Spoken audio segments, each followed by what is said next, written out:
Sedge, how was Las Vegas? It was amazing.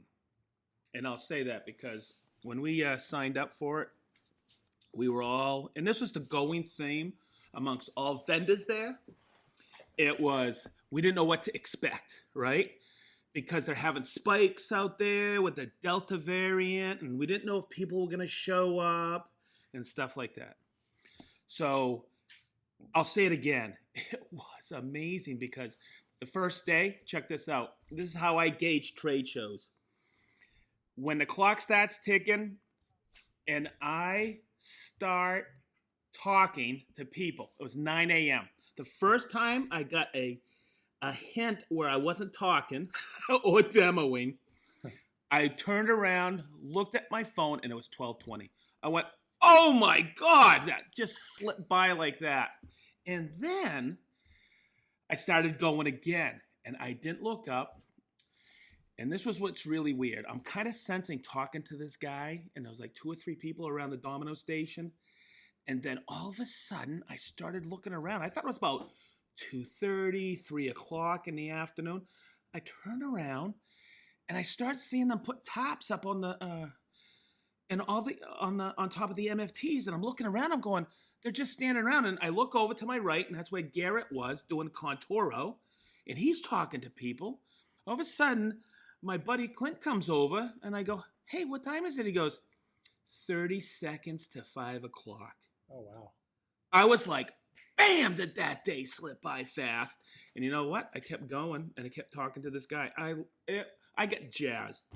So the second day rolled around. I'm not going to go day by day, but second day rolled around. Kind of the same thing. Well, Third day. I mean, technically you are because you just talked about the first day, and now you just said the second day. Whatever.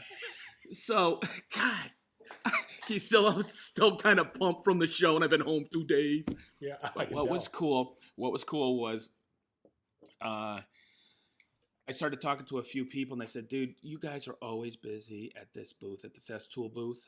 If you look around, we're pleasantly surprised with the traffic too, but you guys are just smoking busy. So a couple things I want to call out. The best part is I got to hang out with Alan Neary from Rubio, Monaco. Oh, nice. He came by. My buddy Pat and Rick and Dennis from Sawstop, we hung out. They came by. They gave me a pair. Listen to this. You know how everybody hands out hats and T-shirts and pens and pencils? They gave you 2 saw stops. No way. Okay. Check this out. You know what I got? Saw Stop Socks.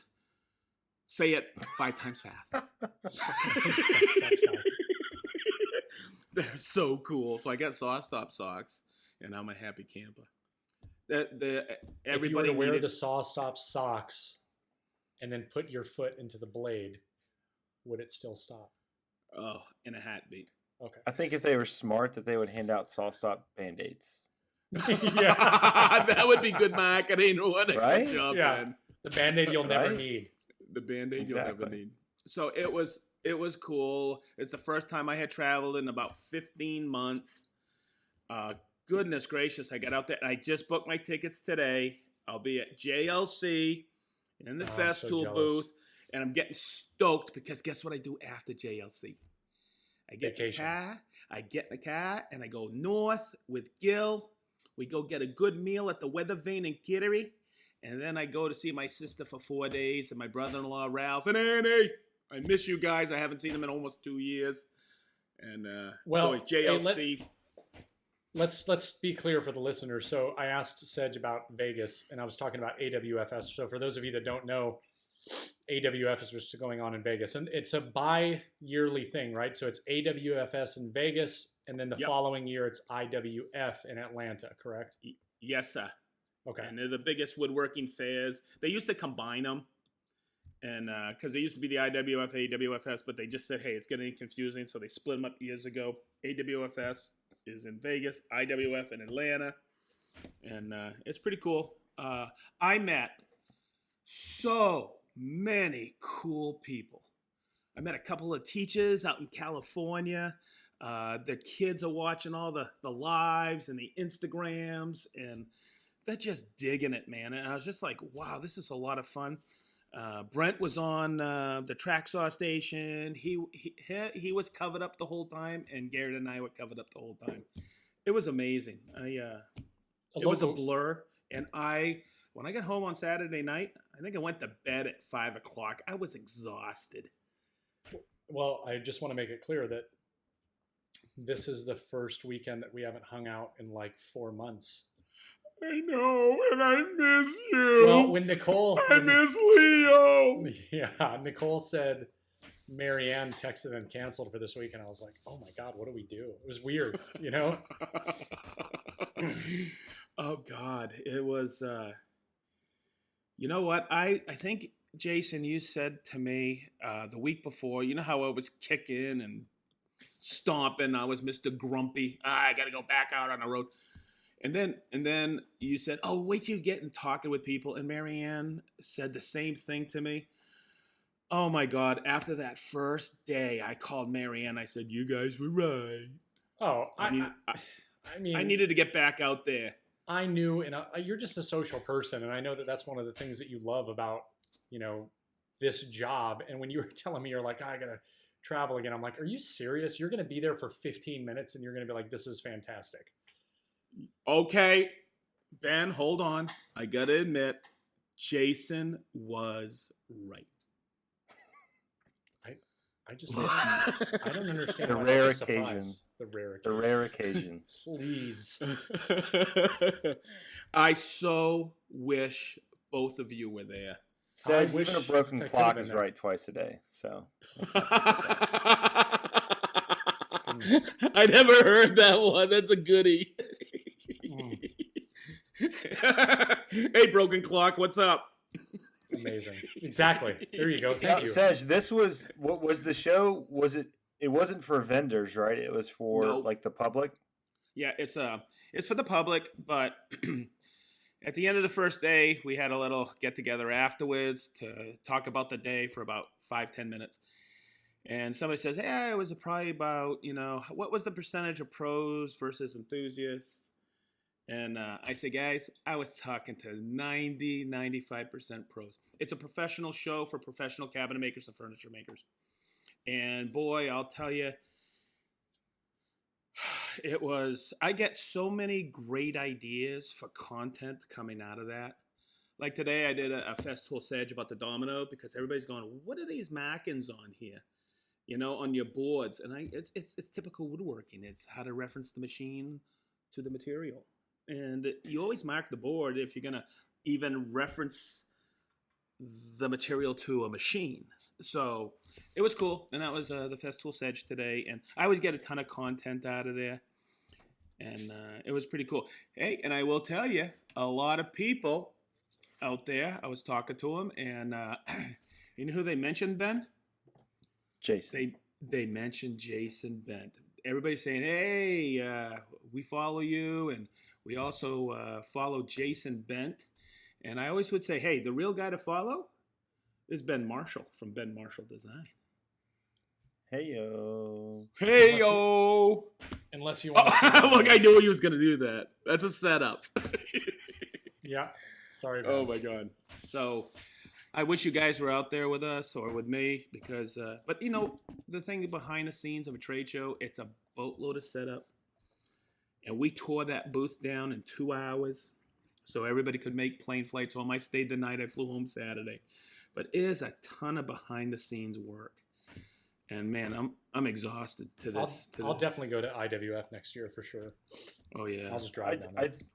I think that would be a really cool experience because you really get to see what people's perceptions are of the brand. And, like, some of those perceptions are right, and I would say that most of them are probably wrong because unless somebody walks into a dealer and tries out one of the tools, they're really not going to have an appreciation for what it does.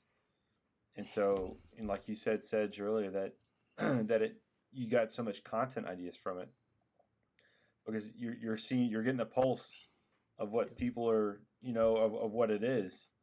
Yeah, I mean they're all there in person, like asking the questions and reminding you of things. That's a good point. And it also kind of helps keep you on edge, Sedge, because you're able to see like, okay, what are the trends that contractors are dealing with right now, Oh yeah. and how can our line of tools, or help them, kind of get over whatever problems they're having.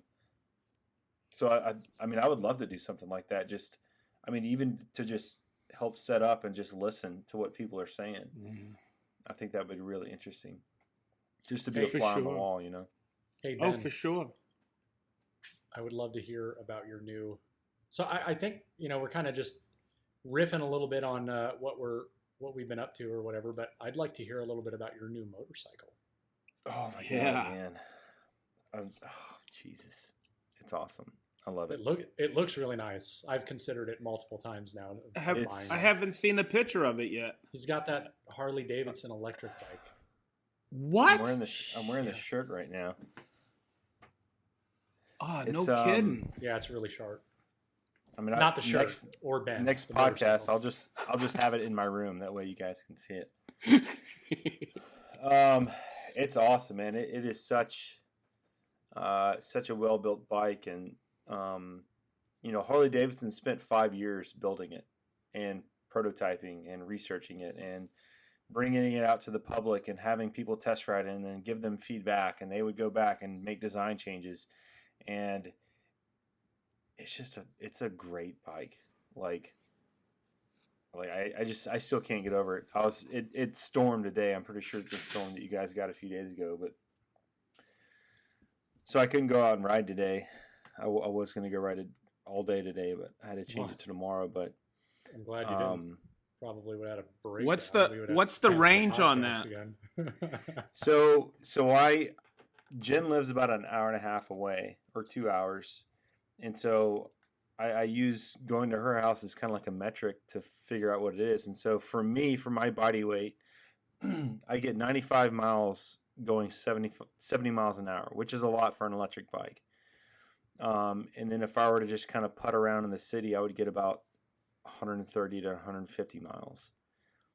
And so like whenever I go to school, that's 50 miles round trip, I think. So I would only have to charge it every other day. But I mean, for electric bike standards, the range is really great. Compared to my last bike, it's even better. But man, just the fit, the finish, the look of it. It looks every time I stop and charge. For one, people are amazed that it's an electric bike. They're like, "Is that thing electric?" And I'm like, "Yeah." And they're like, "Who makes it?" I'm like, "Harley." Or they're like, "Holy," just expletives left and right. And that's the thing that really catches people off, is that people didn't know that Harley made an electric. Yeah. Wow.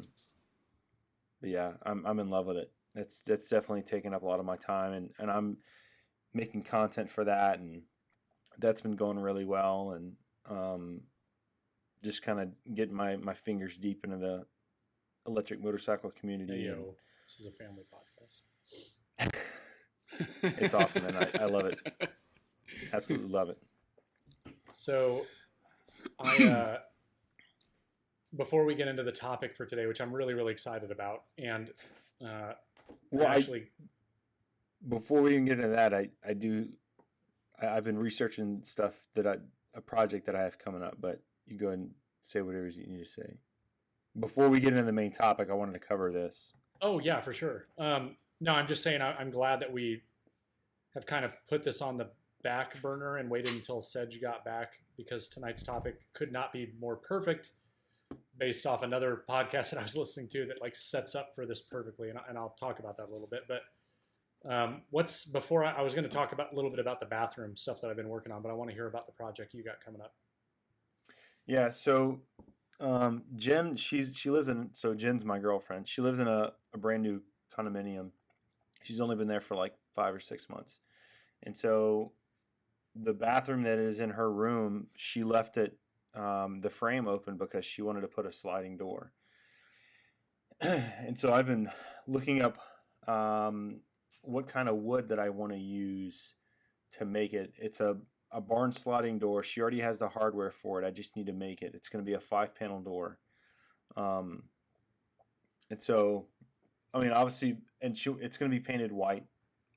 So, my initial thought was, poplar. Well,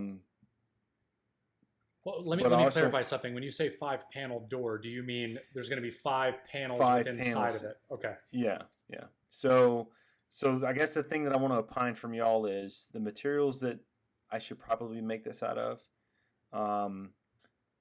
And like I really just want to go really simple and just use dominoes for it and just make some grooves and dados 100%. in the rails and stiles just because I want simplicity, because I have to dry fit it, break it apart, put it in my Toyota Prius, drive it to Richmond, and then assemble it in her garage, paint it, and all this other stuff. So I'm not going to be in my shop whenever I put this thing together.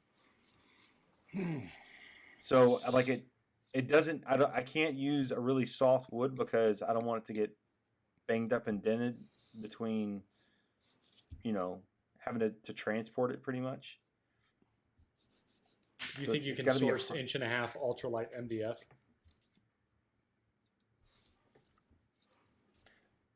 You wouldn't be worried about it getting banged up along the way? I mean, I guess I could... Not even a little bit. Wrap it. No? And not to mention the type of finish that you use on it is going to make it, 20 times more durable. That won't help you going from your house to her place, but... That's what I'm concerned you can about. just stack the pieces, because you're talking... You'd have 2 pieces on the sides that are the full length of the door, and then you'd have your 7 cross sections, or 6 cross sections, however many it would work out to be, and then a 1/4-inch panel, or 1/2-inch panel, whatever you decide to use. I wouldn't worry too much about banging it up. You can wrap it in moving blankets easy enough and get it there, and it's just you handling it properly. And what can I ask you? You said poplar, but why were you questioning that? Just because it's going to be painted and I want a tight grain. Okay. Yeah. So that's why I went poplar, because that's maple. Maple would be a choice for me, but I like Jason's thought on ultralight MDF, or if you MDF, can get it.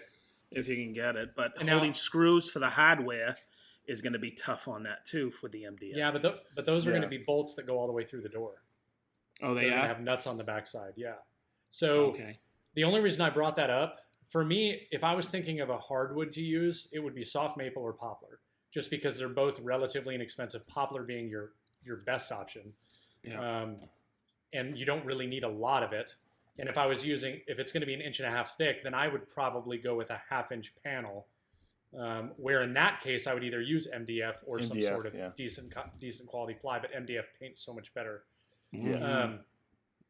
I brought up the 1.5-inch ultralight MDF because Mike Coffey actually just made a really, really nice modern sliding door with this really cool chevron pattern on it, which I think he did on his CNC machine. But the ultralight MDF, it's obviously lighter than regular MDF, and if you can source 1.5 inches, I just think that would be a really good option, and it will paint flawlessly.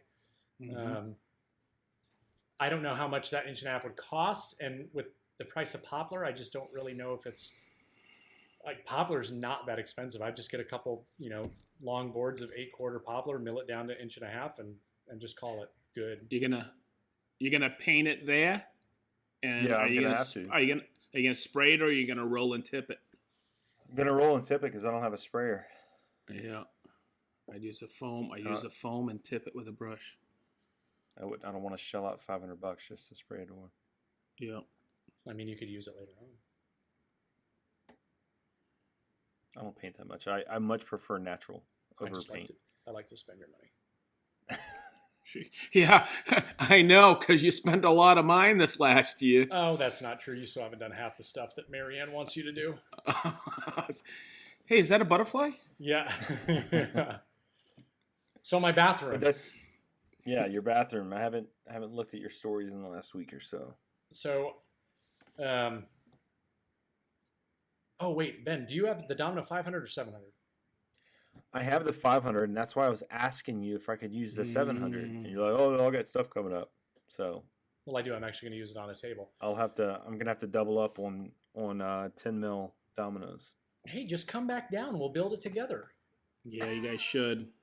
It's not that long. Oh, the 3 of us could. Yep, that'd be We can wicked get cool. hammered drunk and record a podcast. Oh. And we could paint it here with the sprayer. Yep. Yeah, and then you could just tip it when you get in there if it gets any marks or anything. We which can you should, wrap it 'cause all up. You can transport if you wrap back. it And easy did I mention that we could get hammered drunk? I don't drink. Only on days. I only drink on days that end with Y. That's right. All right, so I'm gonna briefly talk about the bathroom stuff that I've been doing, and then let's get into the topic. But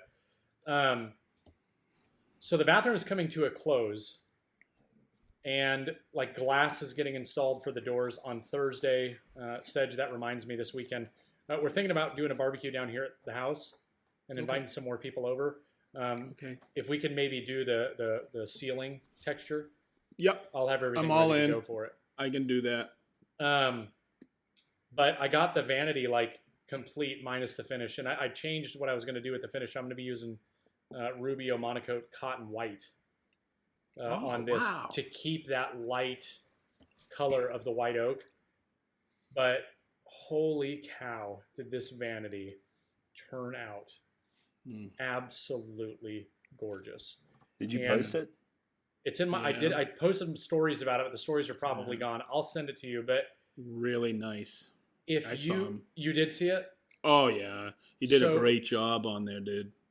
my whole idea behind this and using the riffs on white oak was I wanted all that straight grain and those straight lines, and I mean it came out exactly how I wanted it. And I talked about this in my stories. Like I actually sat there for like 5 minutes looking at it, and I was so happy and pleased with the result, even though this project has been way longer than I expected, and I've wanted to be done for weeks. But it was one of those things where you look at something, like I don't reflect very much on like projects that I do. I kind of just build it, I finish it. By the end of it, I'm so tired of it because I hate the finish process and all that.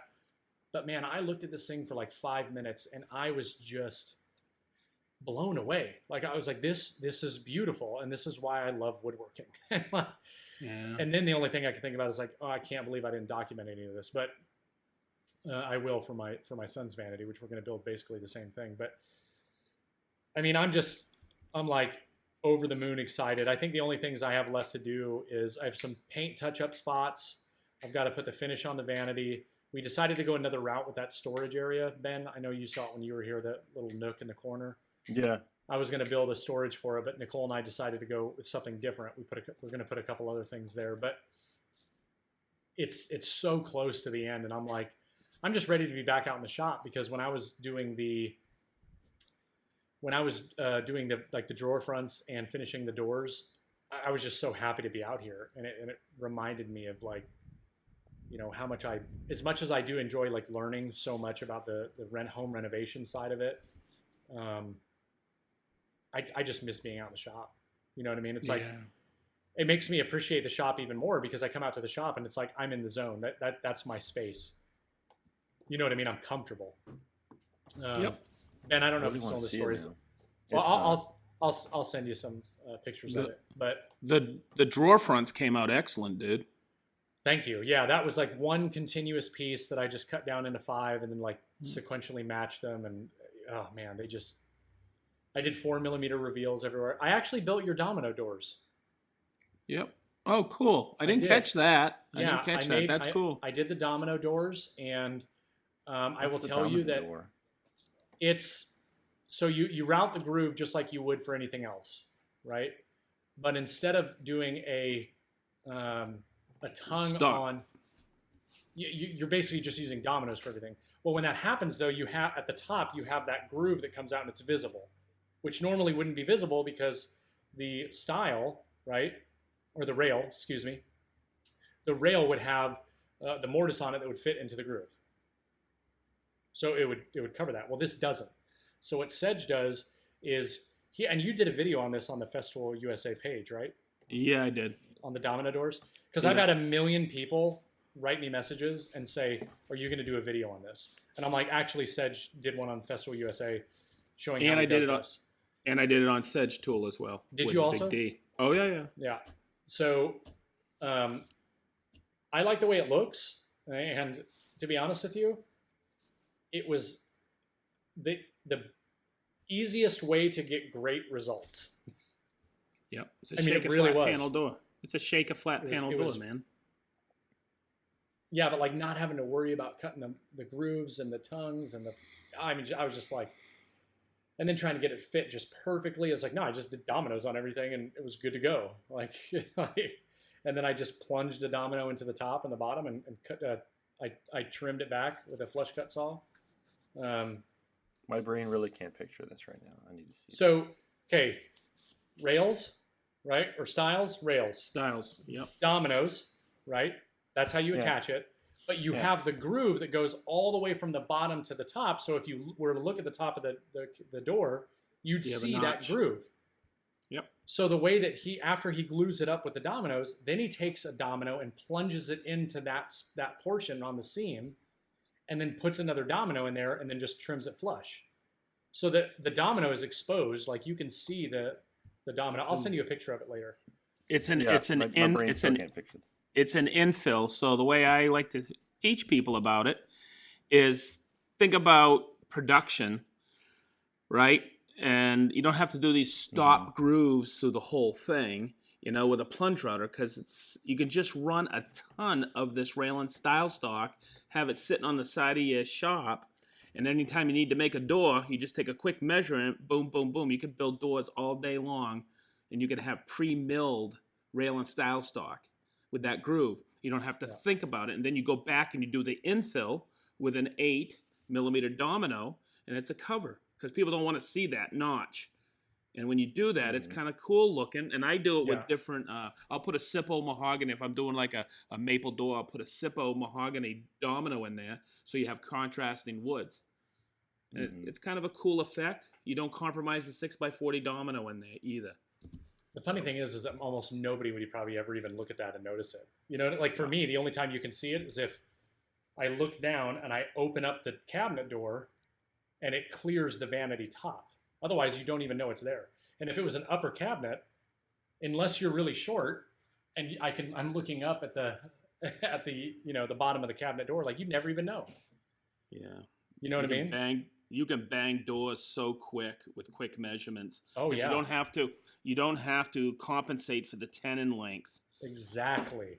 And I use 50mm stock. I use 50mm stock, so I just measure what my overall door is going to be. Subtract 100, and that's my rail size. Yep. It's so quick. Yeah, I did 50mm as well. Yeah. Yeah. There goes the metric. There we go. Heyo. Pop goes the metric. Yeah. All right, so let me kind of set the stage for this week's topic. So this is one of my topics, and we actually identified it during last week's episode. But I think we all thought it was such a good topic. I know it said you wanted to be a part of this, and the topic is the chasing perfection, and how, more specifically, how chasing this absolute perfection can hinder what you're doing and make you much more unhappy in the shop. And like for me personally, I know that one of the things I want to share is kind of like how I go about it now and how it's actually changed for me and my enjoyment for woodworking. But it doesn't just have to be chasing perfection for,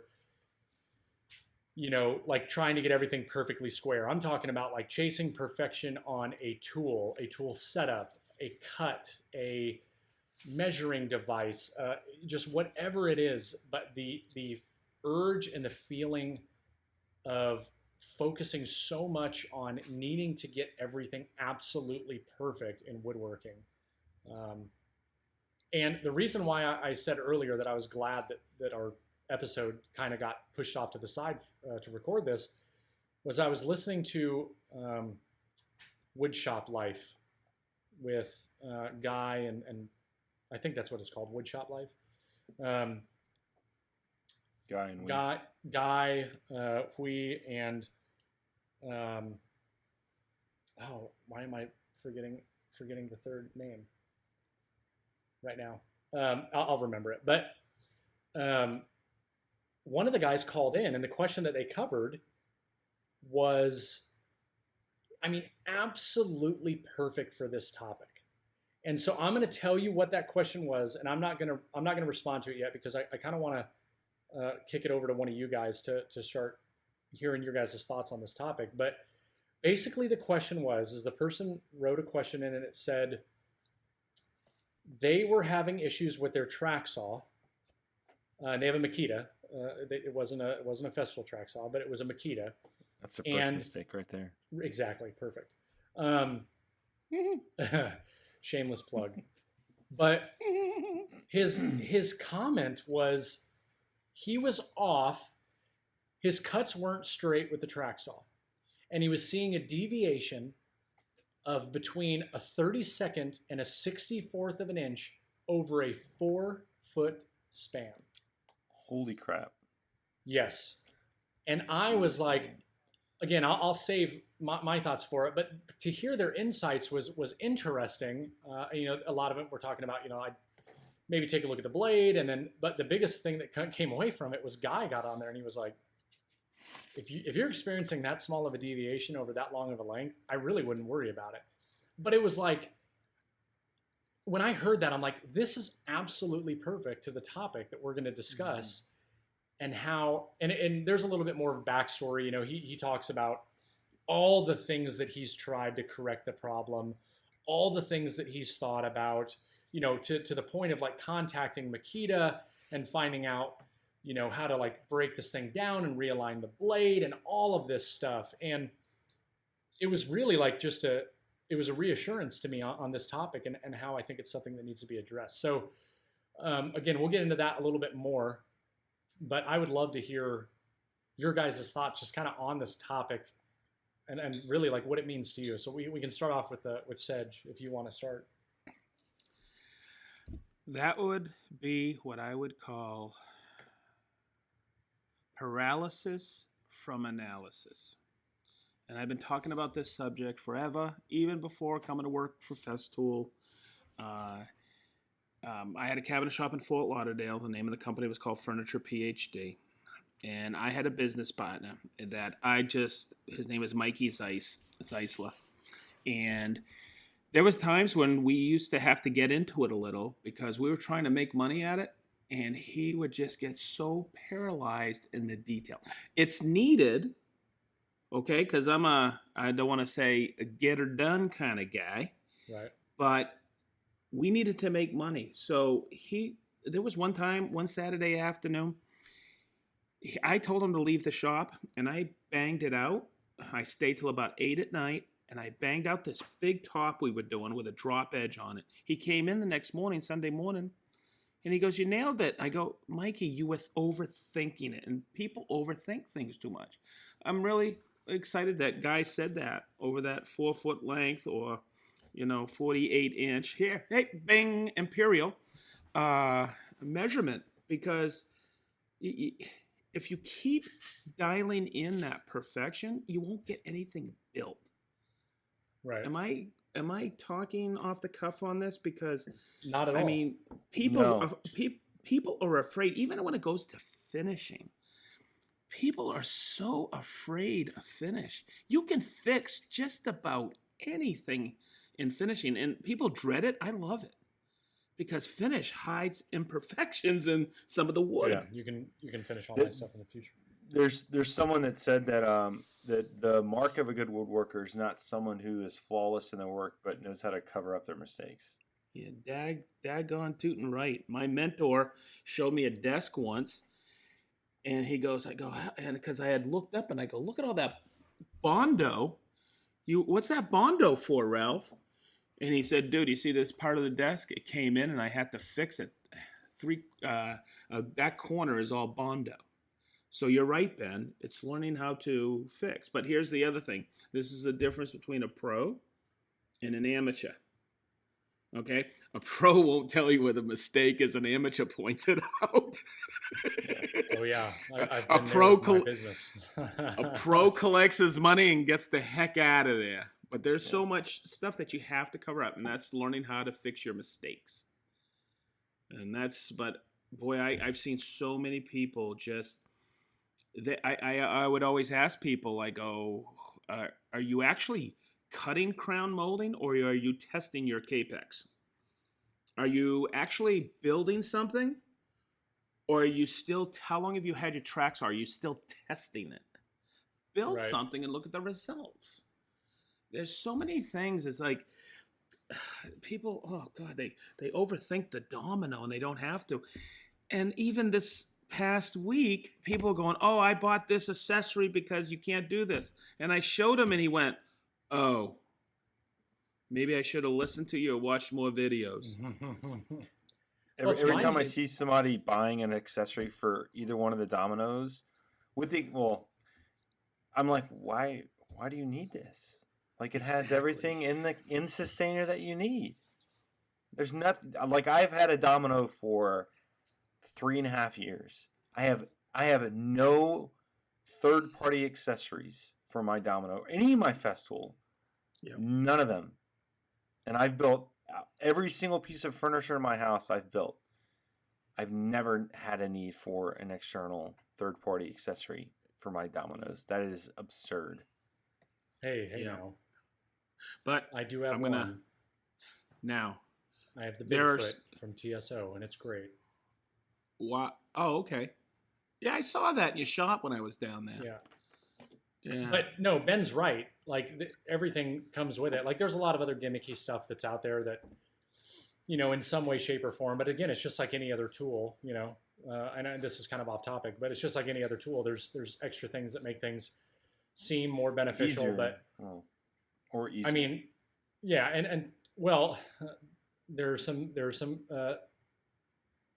different ways of looking at that, because there are some accessories for the domino that you can buy, which there are certain things that could be a benefit, and I'm not going to name any brands, but I'm not either. it doesn't make things. I'm not. It does not make things any easier at all. Like, to me, it would make it 3 times harder. But said you made a comment earlier, and now I'm trying for the life of me to remember what it was, but it was something that I wanted to hit on. But I want to hear Ben's ideas on this whole topic. Yeah, so I've been thinking about this topic pretty much for the last week, because Jason and I really wanted to wait until Sedge got back from Vegas to have it, because we just didn't want to do it just the two of us. So the main key points that I thought of are, the first is that perfection is a perception, right? My kids can come and bring me a painting that they did or some craft that they make. My middle daughter loves to sew. She has a massive sewing machine. She's only 10. But she'll bring me like this crappy looking sewn pillow, right? And she's just not learning. But she's like, Dad, how much do you think I can make for this? I'm like, I mean, technically we're paying for that already, in materials. And Way to go, Dad. Well, I don't know. We'll see, I guess. But to her, it's perfect, right? But to somebody with money that's looking for a pillow, it's not worth anything. It's not perfect. It's got mistakes in it. Could be an abstract pillow. Yeah. Folk art. Yeah. So it could be rustic. So what one considers perfect, it's all a matter of perception. Like I could sit here and toil over a coffee table for months, trying to perfect every single angle, make sure that every single leg is the exact same angle, even though no one will ever know that they are exactly the same. It's the perception that I have of the work going into it that makes it perfect. Whereas someone else is just going to see it as a coffee table and think, oh, well, it's a coffee table, like it's good. And so I think that people that chase perfection, that they have a misrepresentation or misinterpretation of perception. And so if you find yourself like chasing perfection, like Jason said, you got to change the way you look at things. For me now, like I used to be like that, where I would chase the millimeter pretty much, right? Like, oh, this is off by this, just how the guy was saying with the track saw, even though I would never have a Makita track saw. But $5, Ben. No, I'm just joking. like I used to be like that because my perception was for me to be a good quote unquote woodworker, I need to make perfect cuts. Again, that had nothing to do with making things. It had to do with my perception of what a good woodworker was. Is that every single cut had to be perfect? Well, that was a um, that was a poor perception on my end because it did cause me to like take longer on projects or completely start over because this one little angle wasn't perfect. So instead of just looking at what I did wrong or what mistake I made and just trying to figure out a way to cope it, to kind of go forward with it. Yeah, it's a problem of perception. And then I totally just derailed myself. It's like, again, you can spend, Jason can sit here and spend, thousands of dollars on his bathroom renovation. And I was there for the beginning of it. And like, I'm going to walk in and I'm going to see like, holy crap, this is a really great bathroom. Jason's going to walk in and see every single little mistake that he made. I'm not going to see those 100%. things. I'm not going to see that because for one, I don't have the background information on, what went wrong whenever he was doing it and stuff. But to me, it's an excellent bathroom. Like, now his built-in closet, that's another story. Like, I can point out a lot of things. I actually thought about ripping it all out and doing it again. No, it's his walls are so crappy in there that's the whole reason. But anyways, but again, it's all about the perception of it, right? What we perceive to be imperfect. And nothing is ever going to be quote unquote perfect because again, it's about the way that you look at it. Yeah, like it's, the way that I see things now, the way that I see perfection now, to me, perfection is whenever I make something, whether that's furniture, content, a video, whatever, if I'm not making more problems at the end, then it's perfect for me. As long as I don't have to correct anything after it's quote unquote done, or, whenever I look at it, as long as I didn't make a really dumb decision, like I misspelled a word or something, because that's just an oversight. It's not about perfection. I just didn't pay attention. But like I love making videos. I love making movies.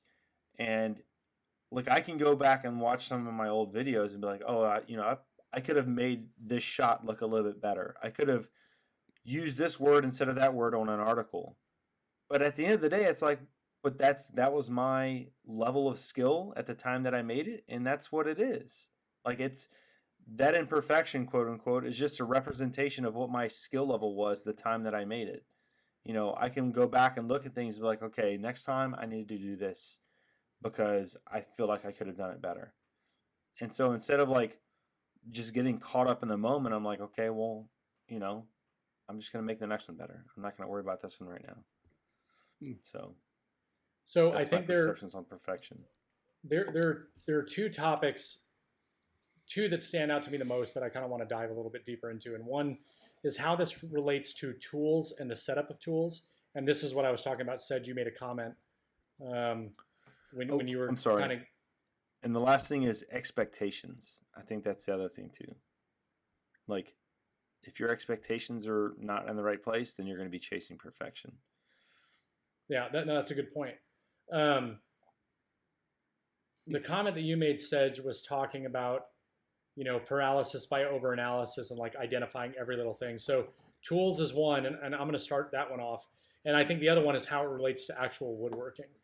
And so when it comes to the tools, the reason I bring this up is because, Sedge, you said build something and see how it turns out. And I am not one of those people. And you guys can share with me if you are. When I get a new tool and I put that thing together, I'll pull out the square, I'll pull out my level, I'll do all that stuff, make sure it's good. Really quick check. Bandsaw, perfect example. The new Harvey bandsaw I got, put that thing together, made sure that the table is 90 degrees to the blade, made sure the fence was 90 degrees to the table, and I just used a square. And that was the extent of my test that I did. I set it up, I locked everything down, it's 90, based on the square, all that stuff, good to go. I will build projects And until I notice a problem, I don't worry about it. Right? And if Right. there's people, okay, here's a really, really good example. And this has happened a lot lately. I believe it was Daryl Peart. He has a hammer combo machine, joiner planer combo. I think he's got the 31 or the 41, the same one I have. And he did an article talking about, or a video talking about, how the beds are not, the outfeed side is slightly, I can't even tell you the thousandths of an inch, slightly lower than the top of the cutter head. And it's designed that way on purpose because it is to establish a spring joint, right? And in Europe, that is a very common building trade. In the spring joint, there's a lot of benefits to having a spring joint, right? Mm-hmm. So I cannot tell you, when he did that, and he was talking about like how to go about, I think he was talking about how you can go about adjusting it. And I got so many messages from people, and some of them angry. And it was like, did you know about this? And I'm like, yeah, I knew about it. You know what I mean? I mean, if you're going to make that big of a purchase, I want to try to know, as much information as possible. And I'm going to do a lot of research on it. But multiple messages from people angry about it. And they own the machine, or they were thinking about buying the machine. And some of the people, I asked them, and this is not to disparage anybody that might listen to this podcast that had this conversation with me. It's just to use it as an example. But, asking how I feel about it. Have I noticed any problems with it? And all this stuff. And I'm like, no, I've never noticed it to be any sort of issue whatsoever at all. And because of that, I've never even checked to see if, people getting out a straight edge and putting it on an infeed and outfeed on a joiner or planer and finding these tiny little spots where it's not perfectly flat. It's like it's cast iron, right? There's going to be differences. And until you notice a problem, why worry yourself about it? That's because correct. Now you are putting this idea in your head that there is something wrong with it. So if you don't get the perfect results, when in all actuality, if I was to do something on a joiner or planer, depending on the length of the board, and I was having issues, one of the last things that I would think is that there's something wrong with the machine, unless it was an issue of like maybe jointing an edge and I wasn't getting 90. First thing I would do is I would check the fence because that's my reference. But anything else, it's probably something I'm doing wrong. And I'm not saying that's the case with everybody, but that's the first thing I would check. I wouldn't check the machine. And so for me, I don't spend hours on end trying to get something within, 3/1000ths of an inch. And there's people out there that are doing that. And it's like, think of all of the time that you're spending trying to correct that problem, when if you just made the cut and realized it may not be that big of a deal. Now, there are certain things, I think, and we'll talk about this more in the woodworking side of it, but when it comes to the machine, my Capex, there's been a couple of times where I've made cuts on this thing and I'm like, this isn't right. It's not lining up. I'm not getting a 90-degree cut. And why was that? Well, it's because there's been a couple of times where I banged into it and dislodged it a little bit. And what did I do? I took 2 seconds to reset everything, test to cut. I'm 90, good enough. I check it on a square and I continue to build and I have no problems. But this idea of I need to make sure this tool is absolutely perfect before I make a single cut. Why? The things that you're doing may not be a problem, and here's the other thing too. I feel like the higher brand tool that you come into or that you start purchasing, the less likely it is that you're going to have to do much of anything when you take it out of the box. And that has been my experience. I set my saw stop up and I have not made a single adjustment to that saw stop since I did it. Why? Because I don't even need to. Because you're getting a great result. Right. I think that's what you should get. I think that there are some people out there that will look towards everything else for mistakes in their shops besides themselves.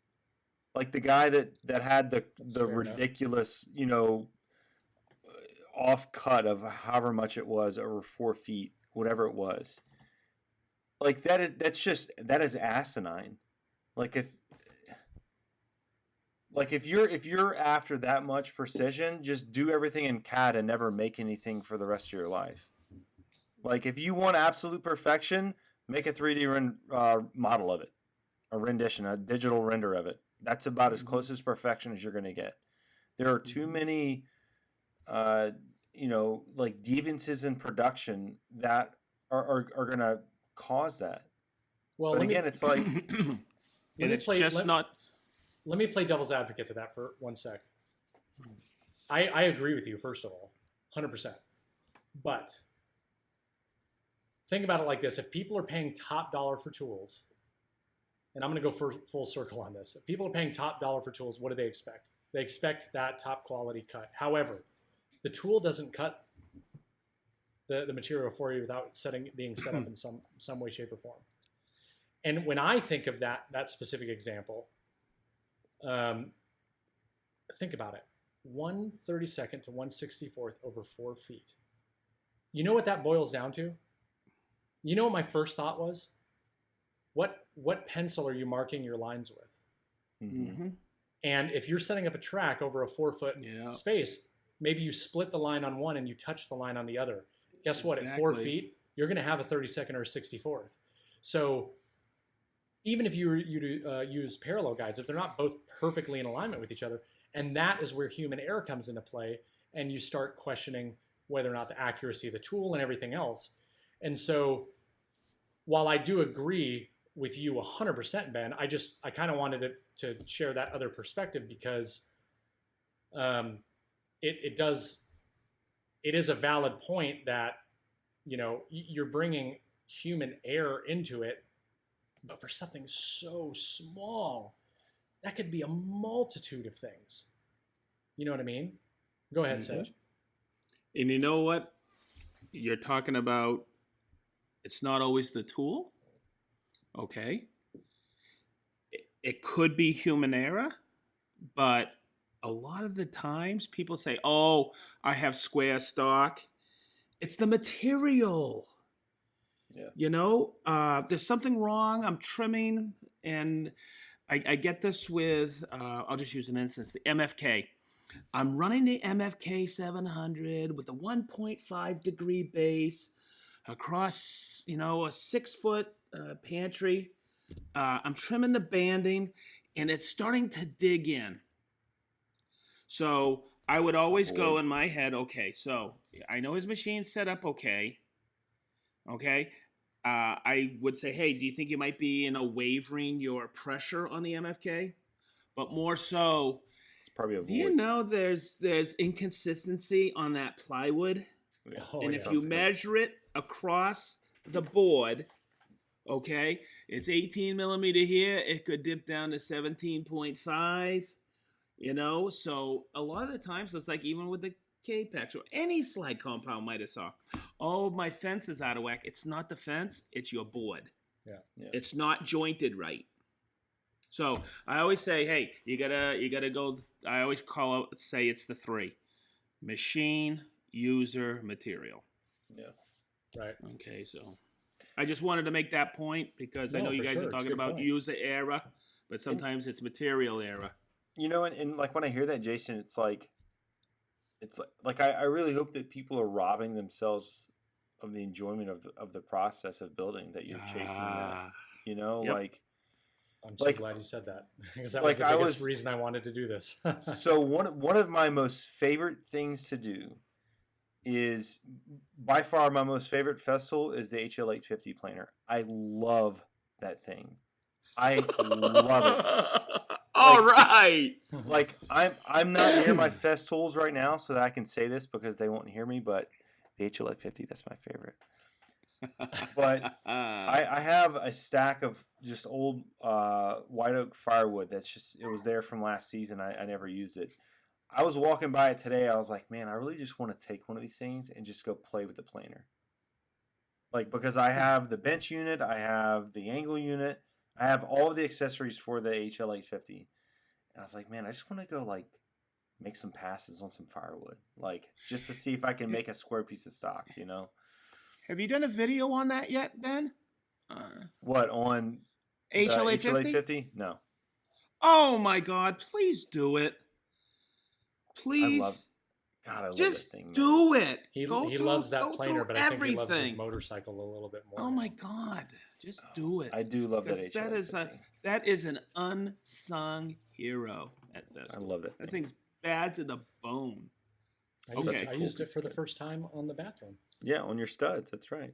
Yeah. I love that. Oh thing. yeah. Sorry, I derailed us. And I'm But sorry. no, I back to the went off enjoyment. on Like, that.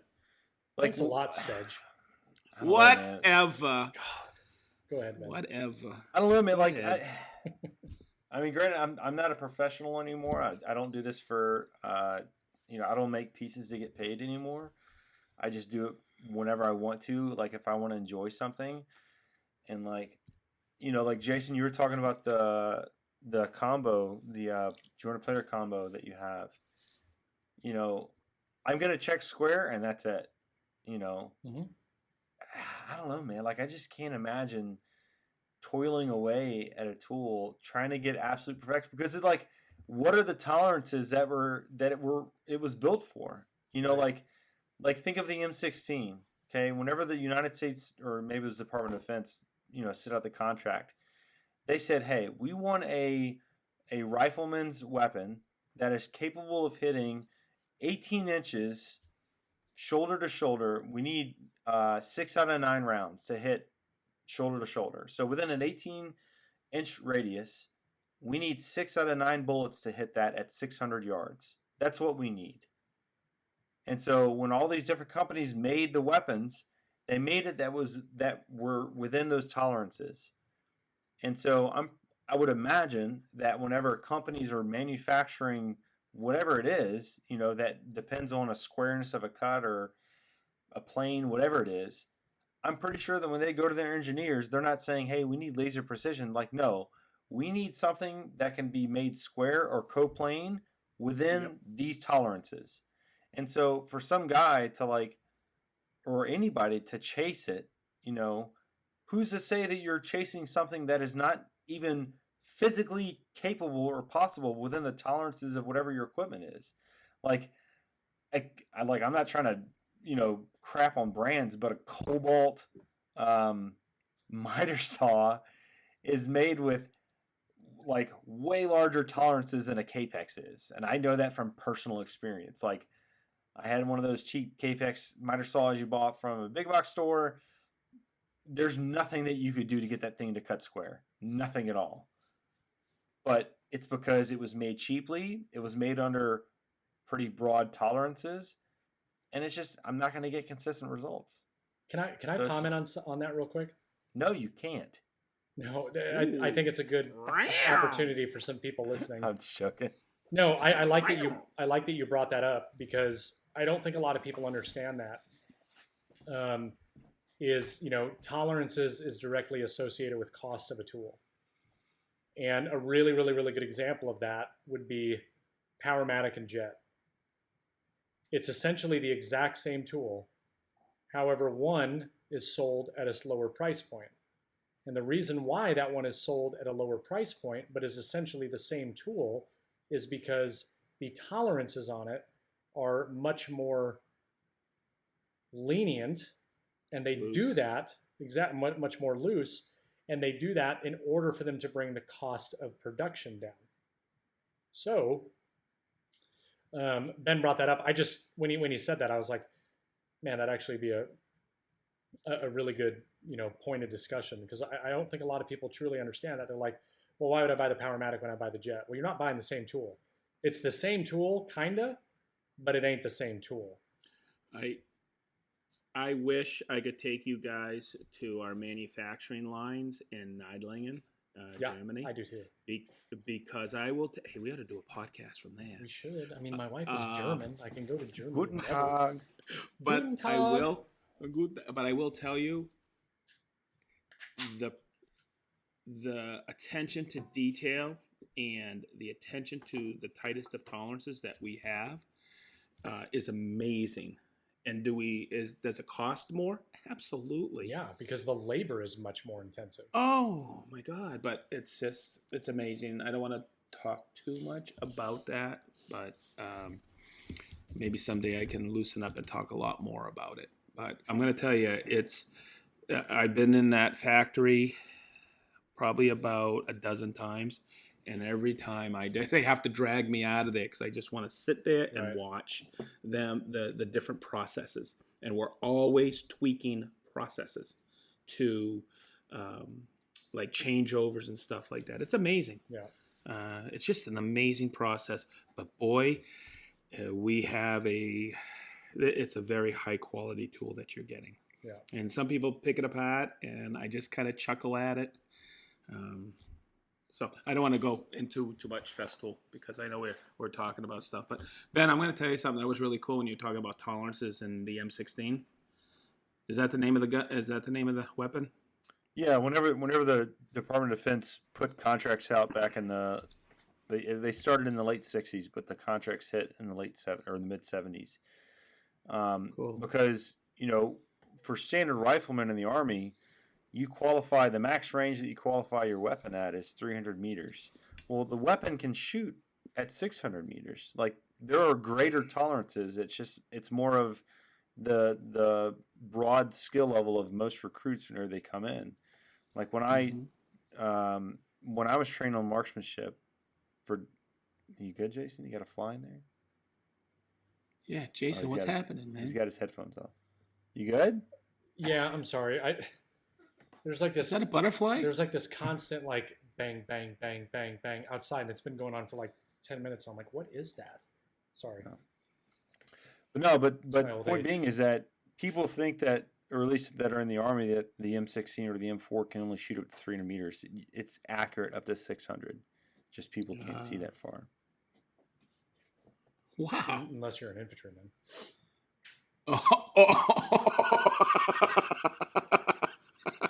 It's funny. I'm surprised Cav Scouts can't see that far sitting on top of a horse. You got. Oh my god. Hey, so let's segue into the next part. So the other part I wanted to talk about is how this all relates to woodworking, and I think there's a couple of important things to consider here. There are certain instances where absolute perfection is important, and especially when you're talking about angles. If you want to build a nice picture frame, like you got to have perfect 45s, and a little bit of time and setup and effort. You can build a very simple jig to do stuff like that. Segmented bowls, those kind of things. Those are all important. But here's a really easy, common example, which I think all three of us can talk to, and that's the squareness of a cabinet, right? And while it is really, really, really important and helpful for you to build a square box, is it an absolute necessity? No, it's not, depending on the type of cabinet you're building. And so for me, people are like, so you build a cabinet, you take your big square and you like put it up in the corner and it's slightly off. If I do that, I don't care. Like, it means nothing to me, right? I'm like, now if it's way off, then I'm like, okay, something is clearly wrong.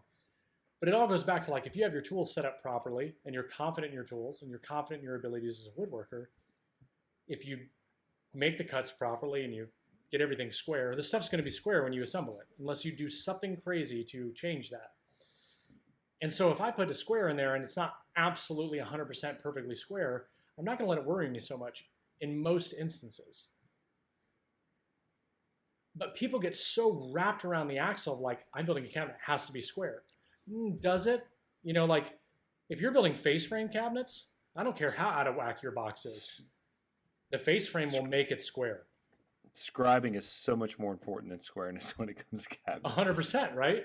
Exactly. And so much more important. It blows my mind. Now, if you're building inset doors and drawer fronts in a cabinet, a frameless cabinet, then yes, I will agree with you. It is vitally important. However, can you still get by without it? Absolutely. Yeah, you can figure it out.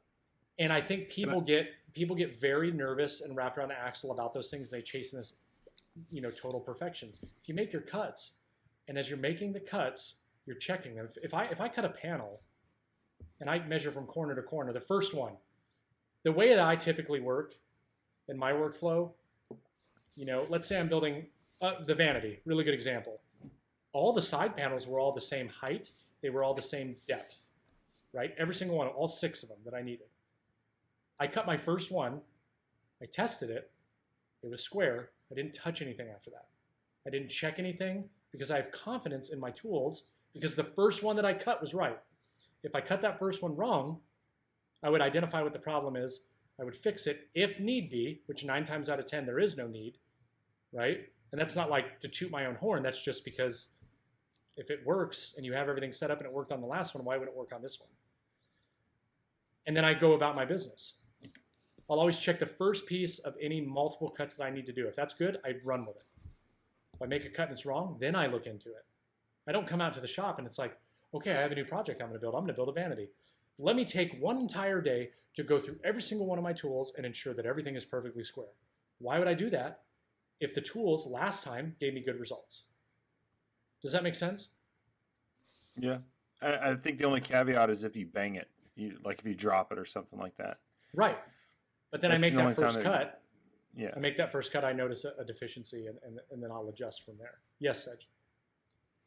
I got a question for you. Have you ever seen a drywall installer use a machinist square when he's putting a corner bead or taping a corner? They definitely did it in my house because they're all perfect. Right. So when it comes to boxes, my business. Remember I told you, Mikey, my business partner, Paralysis.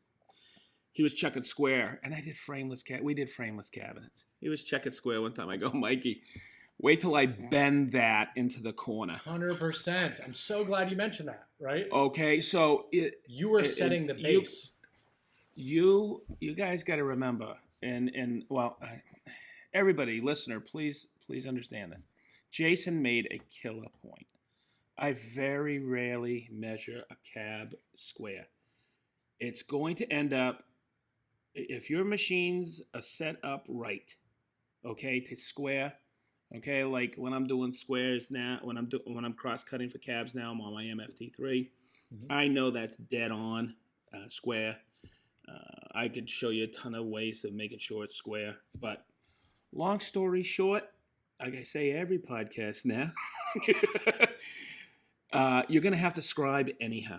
And walls are not straight, and you have to. I've taken cabinets and just tweak them. It's going to go not way out of square, but you're going to have to, I always say bend it in, or when you take your impact and set your screws into your studs as you install, it's going to take it out of square anyhow. Scribing is the art of your filler strips. And Jason, I saw you use those user scribes. Aren't those sweet? They're awesome. I've got them right here, and I actually. Oh no! I ordered a set. So when you come this weekend, I'll give you these ones back. But I ordered some. That guy who invented them. And when I see people invent things like that and then market them, that guy knows. I always forget his name. That guy knows his stuff. He's been in the trenches. He knows what's going on. He goes, and installing. Now I'm going to make one more point about. You said something about inset doors, and in class we did face frames. Okay, and someone says it's not square. I go, yeah, but you have to have a okay, but okay on the face frame, they were taking squares and they were putting in after we cut everything on the Capex. And I go, hey, it's square. And I go, if your machines are set up properly, it's going to do that. But you always, and going way back what you said about the Capex, people bump into things. Okay, so. Right. You always check it, especially on the bevel when you're cutting square. Okay? And guess what? Right. If it isn't square, that's why you have a hand plane to tweak the door and no one's going to know. Yep. Okay. Good. So I am done getting on. I'm going to step down from my soapbox. And we have hesitations. No, I like it. I guess my only caveat to the whole conversation is if I were to talk to the guy that was, asking about, being whatever it was, a 30-second off over 4 feet. I guess my only question to him would be, are you still enjoying it? If his Ah. answer is yes, then it's like, knock yourself out, dude. Like, go ahead, chase it. Like, you do you, boo. Do you. Right? But if his answer is like, no, this is frustrating, I'm like, what the hell are you doing? You know, if you're frustrated by it, why are you doing it? Why are you doing this? Right. You know, like, but again, like if you enjoy that thing, like, you know, maybe the rest of his life is just totally chaotic, and this is his only way to like gain some semblance of control, or you know, like predictability in his life. More power to you, man. Like maybe it does something for him. It scratches some kind of an itch. But if it doesn't, if you're getting frustrated by it, maybe you're fighting an uphill battle, and you just got to kind of let it go. Well, I kind of wanted to examine to close out the conversation. Is that experience? We talked about it briefly. I mean, there's so many different things about that. Like, think about it, right? It's a track saw. It's riding on a track that has a cut plastic, you know, guard that you align on a line, and unless you're either one, your track is completely loose, or two, it's not clamped down, and as you're pushing it, you're moving the track, nothing is going to change. It is riding on a track. And so it was just funny because when I listened to some of the things, none of those things were things I was thinking about. I would have never considered a blade being an issue. I would have never considered, because if it's cutting on the line, it's cutting on the line. I would consider, immediately I was like, well, it's, you know, human error. Maybe you're pushing it, it's not clamped down, and you're sliding it slightly. Maybe because it will pivot as you move it, right? That blade is pinched between pieces of wood. Maybe the pencil you're using is too thick and you're not lining up the lines properly. And it's just kind of mind-boggling to me that something so small like that is something that people are chasing, you know, this absolute perfection. And I can't imagine, like, you know, at 1/64th of an inch over. And again, this is not to disparage. I'm actually glad that we got to talk about the same topic.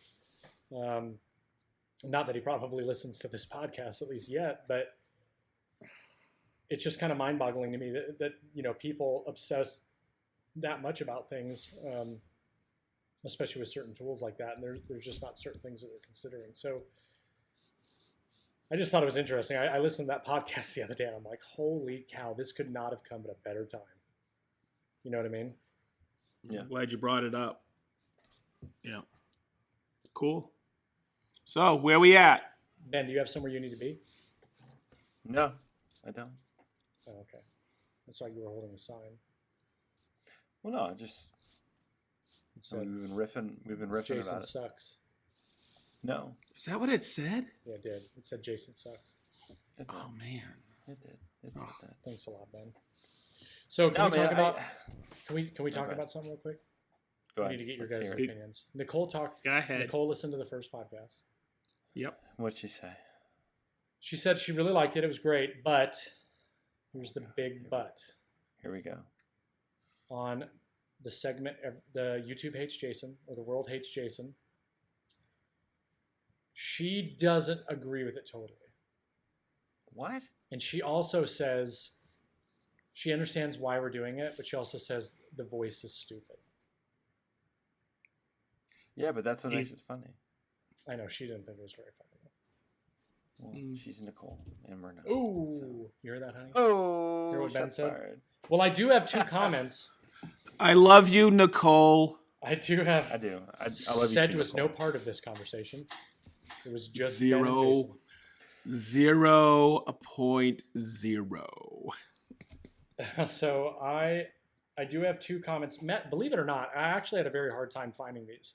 Tonight I'm going to try these in just a regular, somewhat condescending voice.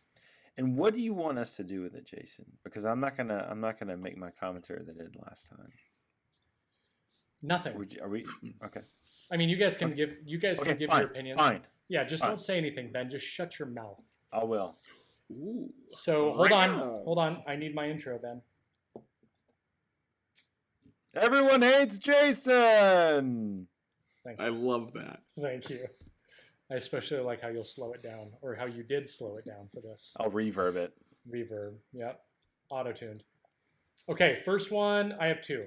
I'm just going to read two. And these were like 2 weeks ago. I haven't had any really weird comments.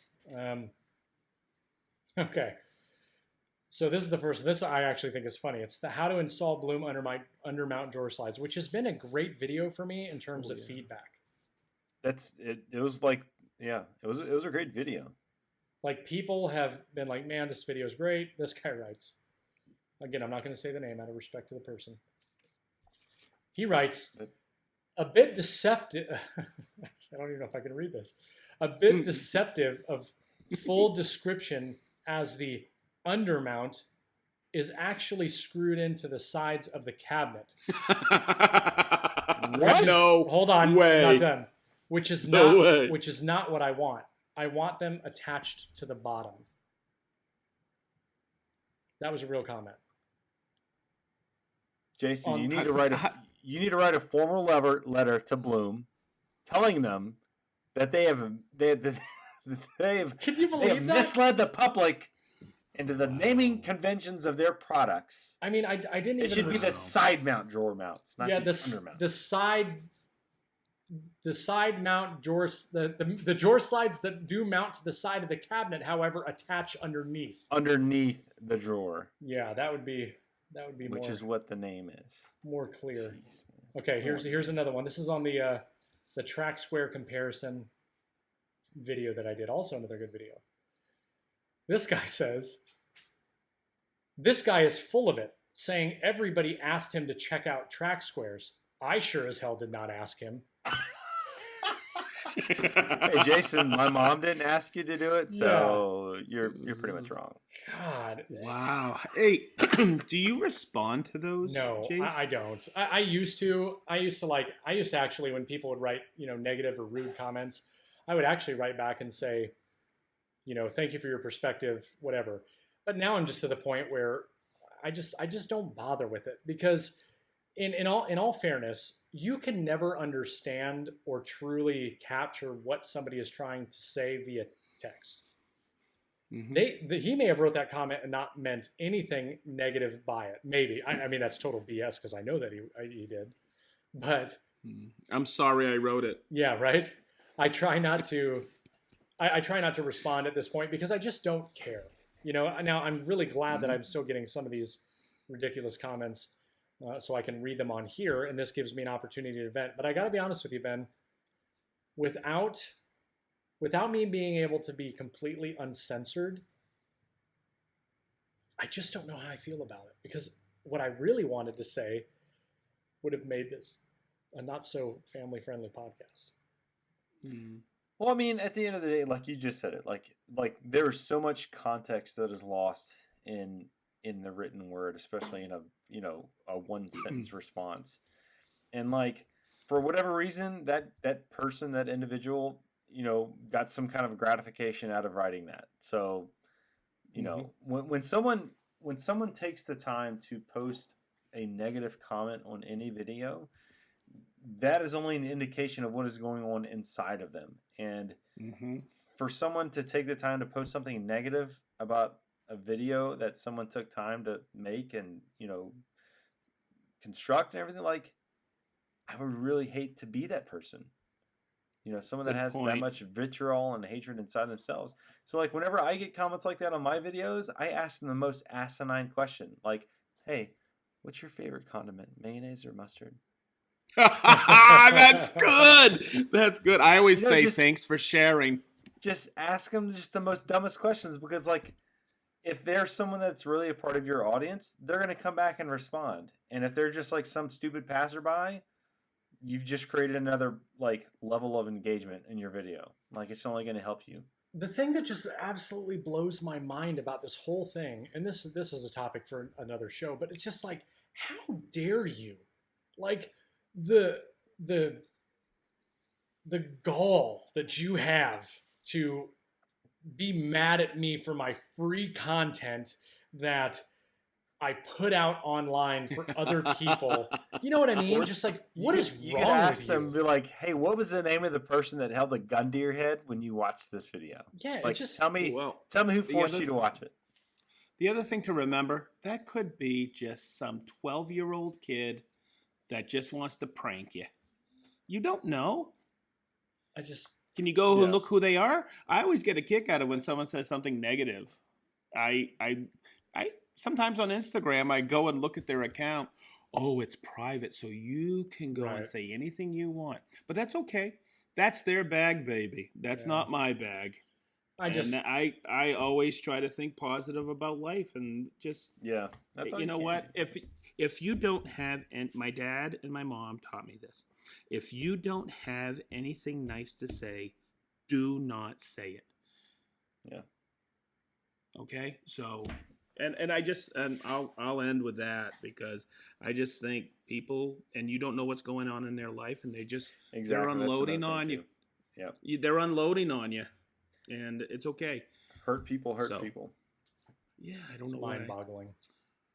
Words are sharper than blades. But you know what, Jason? I'm glad that you've voiced your concerns and your frustrations among friends, because we can be the ones that tell you the truth.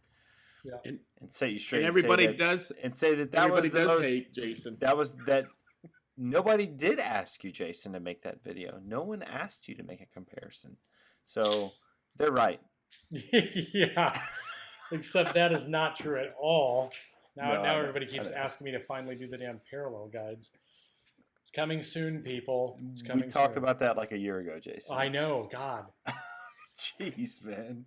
It's ridiculous. I mean, but don't get me wrong. Like, you know me, I don't want to just take on something and then I'm just going to do a video because it's a video. Like, I want to be able to use the products and have a good feel for all of them. Like the track saw is a perfect example, the festival one. That video will be coming out this Friday. But I'm not just going to do a fly-by-night video on a tool that I got that I haven't truly tested. And, I'm going to give my... And I think that's a disservice. Yeah, I think I've done a really good job of keeping an audience that truly values what I have to say. And I've worked very hard to do that because I don't take every opportunity that comes my way. So, I want to make sure I give everything a fair shake. But again, that's beside the point. All right, let's go ahead. Jason? Yes? I like your videos. Hey, thank you so much. You're welcome, baby. Do you have a YouTube channel? I do. Oh, okay. I'll have to subscribe to it. When we get off this, if you could send me a text with your channel name, I'll take a look when I get time. Maybe that hurt. Maybe when I'm going to the bathroom. Sedge Tools. Oh, funny. Okay. Perfect. I say the same thing when I go to the bathroom. Oh! Just kidding. All right. So we'll go ahead and close this out. Thank you, everybody, for listening. As always, and by always, I mean our first 2 episodes. We greatly appreciate it. If you guys want to support the channel, you can go over to patreon.com. Check out the Green Suitors podcast. And we just have one tier over there. If you guys are interested in helping out, it will just help cover the costs of bringing you this podcast. And if you want to find out more about myself, you can find me at Ben's Woodworking on Instagram, Ben's Woodworking more on YouTube, or benswoodworking.com. Ben, where can we find you? And on Instagram at Ben Marshall Designs and YouTube at Ben Marshall Designs. Sedge? At Sedge Tool on YouTube, sedgetool.com, Sedge Tool on TikTok. Oh, Sedge TikTok. Tool on Sedge Facebook. on TikTok. he does. Dude, I He got a does couple. booty shaking I got a couple hits there that have no. a million views. Let's see. Also, you can follow me at. Are you serious? Sedge Tool Sedge on Instagram. Dude, we got about 20 videos up there, and a couple of them are over 1 million. No, Sedge, you're lying. He's viral. I'm going to look right now. I don't believe you. Oh yeah, man! I've been TikToking This is for insane. 5 months, baby. Really? I had no Absolutely. idea. Absolutely, TikTok works, guys. It's another line in the water. But yep, come follow all of us, guys. This Green Suitors podcast is awesome. I couldn't wait to talk with you tonight. And, oh, yeah. 25,000 followers, Sedge. Man. Jesus. Big deal. So if you guys have questions, because we do want to start, taking some of your guys' questions and topics on some of these shows periodically. So, feel free to send them out to the Green Suitors crap, podcast Sedge. on Instagram, or you can send myself, Sedge, or Ben a direct message and we will be glad to take those comments and or questions. So if you guys don't have anything else, I think we'll go ahead and shut this one off. Sounds good. Good? All right. Thanks, everybody. All right. We'll see you next See you guys time. next week. Bye.